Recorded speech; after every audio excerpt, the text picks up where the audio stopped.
Salut à tous et bienvenue pour un nouvel épisode du podcast de Philippe. On plonge aujourd'hui dans le monde fascinant de l'intelligence artificielle Ah oui? pour découvrir ensemble les entreprises et les personnalités qui ont marqué l'année 2024. Exactement. Euh, 2024 a été une année riche en événements pour l'IA, Oui, avec des avancées spectaculaires et des investissements massifs aux quatre coins du globe. tout à fait. Absolument. des États-Unis à la Chine. Oui. En passant par l'Europe et le Canada. On a assisté à une véritable explosion de l'innovation. Ouais.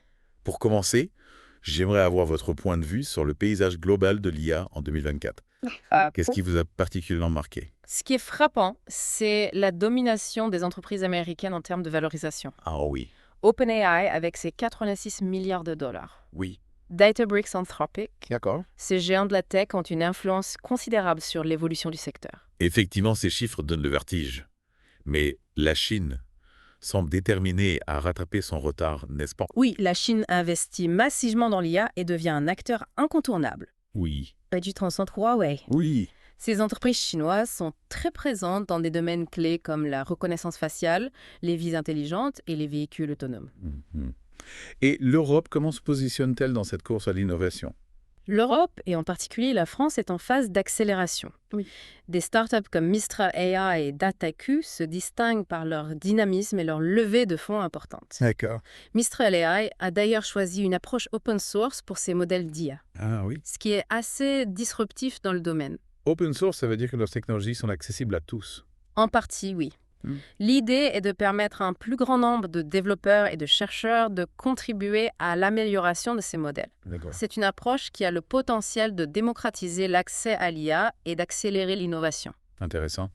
Et n'oublions pas le Canada qui a joué un rôle pionnier dans le développement de l'apprentissage profond. Effectivement, le Canada, avec des figures emblématiques comme Yoshua Bengio et Geoffrey Hinton, a contribué de manière significative aux avancées de l'IA. Oui. L'Institut Mila, dirigé par Bengio, est un centre de recherche de renommée mondiale. Et Hinton, souvent surnommé le parrain de l'apprentissage profond, continue d'influencer le domaine depuis le Vector Institute à Toronto. On a donc un écosystème global très dynamique avec des acteurs majeurs sur tous les continents. Mais au-delà de ces géants, quelles sont les startups qui ont retenu votre attention en 2024? Plusieurs startups ont fait des levées de fonds impressionnantes et ont marqué l'année par leurs innovations. Oui. Prenons l'exemple de XAI, la startup d'Elon Musk, qui a levé 5 milliards de dollars, 5 milliards. la valorisant à 50 milliards. Oui. C'est un signe clair de la confiance des investisseurs dans le potentiel de l'IA et de la vision de Musk. 5 milliards de dollars, c'est colossal. Cela montre à quel point l'IA est devenue un enjeu stratégique pour les investisseurs.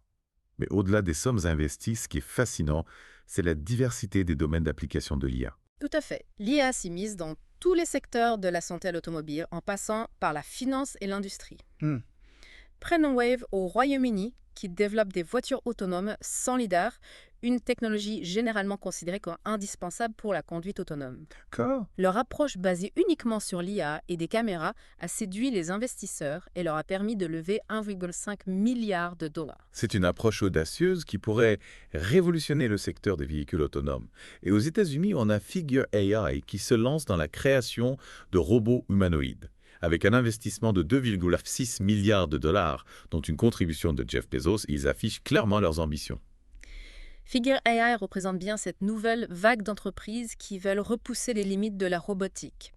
Imaginez un monde où des robots humanoïdes assistent les humains dans leurs tâches quotidiennes. En France aussi, on voit émerger des startups prometteuses qui s'attaquent à des problématiques concrètes. Batija, par exemple, développe un copilote IA pour les professionnels de l'immobilier et du BTP. Batidia est un bon exemple de l'expertise française en IA appliquée à des besoins spécifiques. Ils ont compris que l'IA pouvait simplifier et optimiser des tâches complexes dans des secteurs clés de l'économie. On a beaucoup parlé de l'Europe et de l'Amérique du Nord, mais l'Asie est également un continent bouillonnant d'innovation en IA. Absolument. La Chine en particulier est en train de devenir une puissance majeure en IA. Oui. Zipou AI, par exemple, est un acteur important dans les modèles de langage. D'accord. Et Minimax propose une application de création de vidéos en HD à partir de simples descriptions textuelles. Imaginez les possibilités pour le cinéma, la publicité, l'éducation. Et au Japon, Preferred Networks s'illustre par ses travaux sur l'IA embarquée pour les robots et les voitures autonomes. Preferred Networks est une entreprise fascinante. Ils développent des algorithmes d'IA capables de fonctionner directement sur les machines sans nécessité de connexion Internet. D'accord. C'est une technologie clé pour le futur de la robotique et de l'industrie 4.0. Jusqu'ici, on a surtout parlé des entreprises, Mais derrière ces innovations, il y a des femmes et des hommes, des chercheurs et des entrepreneurs qui façonnent l'IA au quotidien. Oui, parlons de ces personnalités qui font avancer le domaine de l'IA. Impossible de ne pas commencer par Yann LeCun, ce Français à la tête du laboratoire de recherche en IA de Meta. Oui. Véritable pionnier du deep learning, il continue d'explorer les frontières de l'IA avec des projets ambitieux sur l'auto-apprentissage. LeCun est une fierté nationale, un symbole de l'excellence française en IA. Et puis il y a Ian Goodfellow, surnommé The GANfather, pour avoir inventé les réseaux antagonistes génératifs. Oui. Les fameux GAN à seulement 29 ans aujourd'hui chez Apple, ils continuent d'inspirer la nouvelle génération de chercheurs en IA. Les gens ont révolutionné la création d'images et de vidéos par ordinateur. On les utilise désormais partout, de la création artistique aux jeux vidéo en passant par la recherche scientifique. Goodfellow, par son génie précoce, a marqué l'histoire de l'IA. Et du côté féminin, on a Fei-Fei, une figure incontournable de la vision par ordinateur. Elle a créé ImageNet, une immense base de données d'images qui a permis des progrès considérables dans la reconnaissance d'objets par l'IA. Fei-Fei est non seulement une scientifique brillante, mais aussi une militante engagée pour une IA plus inclusive et éthique. Elle inspire de nombreuses jeunes femmes à se lancer dans les sciences et la technologie et contribue à faire évoluer les mentalités dans un domaine encore très masculin. On a parlé de LeCun Goodfellow Lee, des chercheurs qui repoussent les limites de la science. Mais l'IA, ce n'est pas que de la recherche fondamentale. Oui. C'est aussi de l'application concrète de l'innovation au service de la société. Exactement. Et à ce niveau-là, des figures comme Luc Julia, co-créateur de Siri, sont vraiment fascinantes. Ah oui. Après avoir révolutionné l'interaction homme-machine avec Siri, il s'est lancé dans l'aventure des voitures autonomes chez Renault. Julia incarne parfaitement cette capacité à passer d'un domaine à l'autre, à appliquer ses connaissances de l'IA à des problématiques très différentes. Oui. C'est un peu le touche-à-tout de génie. Oui, et son parcours montre bien la porosité entre les différents secteurs de l'IA. Les technologies développées pour les assistants vocaux peuvent servir à améliorer la conduite autonome et vice-versa. Et parmi cette nouvelle génération d'entrepreneurs qui veulent rendre l'IA accessible à tous, il y a Arthur Mensch, le fondateur de Mistral AI. Oui. Avec son approche open source, il souhaite démocratiser l'accès à l'IA et la rendre plus transparente. Mensch représente cette nouvelle vague d'entrepreneurs qui veulent construire une IA plus responsable et plus ouverte. D'accord. Son pari sur l'open source est audacieux, mais il pourrait avoir un impact considérable sur l'évolution du secteur. On a parlé de beaucoup d'hommes, mais il est important de souligner que de plus en plus de femmes jouent un rôle clé dans le domaine de l'IA. Tout à fait. Fei-Fei en est un exemple emblématique, mais il y en a beaucoup d'autres. Oui. Au Canada, par exemple, Joël Pinault, professeur à l'université McGill, co-dirige le centre de recherche Facebook AI Research à Montréal. Spécialiste de l'apprentissage par renforcement, elle contribue à faire avancer la recherche en robotique. Et en France, Laurence Roudard, directrice du programme Tech for Good de Station F, le plus grand incubateur de start-up au monde, accompagne des entrepreneurs qui utilisent l'IA pour répondre aux enjeux sociaux et environnementaux. C'est encourageant de voir cette diversité s'affirmer dans le domaine de l'IA. C'est essentiel pour que cette technologie soit développée de manière responsable et qu'elle profite à l'ensemble de la société. On a fait un beau tour d'horizon des entreprises et des personnalités qui font l'IA aujourd'hui. Mais parlons maintenant de l'impact de l'IA sur nos vies, sur notre quotidien. Comment voyez-vous l'évolution de l'IA dans les années à venir? L'IA est déjà omniprésente dans nos vies, même si on ne réalise pas toujours. Oui, c'est vrai. Elle est dans nos smartphones, dans nos voitures, dans nos maisons. Et son influence ne va cesser de grandir dans les années à venir.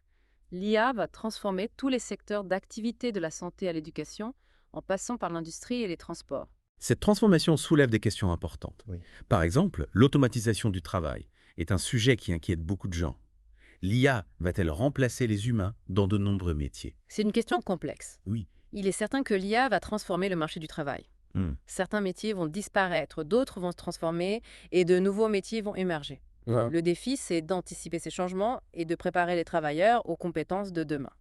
Et vous, quels sont les domaines qui vous passionnent particulièrement en IA, ceux que vous allez suivre de près en 2025? Personnellement, je suis fascinée par les progrès de l'apprentissage par renforcement. Ah oui. Cette technique qui permet aux machines d'apprendre par l'expérience a un potentiel énorme pour la robotique, l'automatisation et même la découverte de nouveaux médicaments.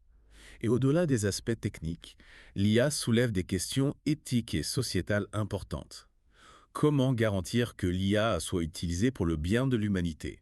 Comment encadrer son développement pour éviter les dérives? Oui, c'est un débat crucial qu'il faut mener collectivement. Il est important de réfléchir aux implications de l'IA sur la société, sur la vie privée, sur la démocratie. Oui. Il faut que les chercheurs, les entreprises, les citoyens, les gouvernements, tous les acteurs de la société se mobilisent pour construire une IA responsable et éthique. L'IA est un sujet tellement vaste et passionnant Oui. qu'on pourrait en parler pendant des heures. Ah oui. Mais il est temps de conclure cette exploration du monde de l'IA pour l'année 2024. Oui, on a parcouru un chemin riche en découverte des géants de la tech aux startups prometteuses, en passant par les figures emblématiques qui façonnent le domaine, de la Silicon Valley à la Chine en passant par la France, et le Canada l'IA est en pleine effervescence. Ce qui est fascinant, c'est que cette aventure ne fait que commencer. On peut s'attendre à des avancées encore plus spectaculaires dans les années à venir. Absolument. L'IA est un domaine en constante évolution qui nous réserve de nombreuses surprises. Il est crucial de rester curieux, de s'informer, de comprendre les enjeux et de participer au débat pour que l'IA soit au service de l'humanité. Merci beaucoup pour votre expertise et vos éclairages passionnants sur ce sujet qui nous concerne tous. Merci de m'avoir invité, c'est un plaisir d'échanger avec vous et vos auditeurs. Et à tous nos auditeurs, je vous souhaite une très bonne année 2025, pleine de découvertes d'innovation et d'intelligence artificielle bien sûr. On se retrouve très vite pour un nouvel épisode du podcast de Philippe.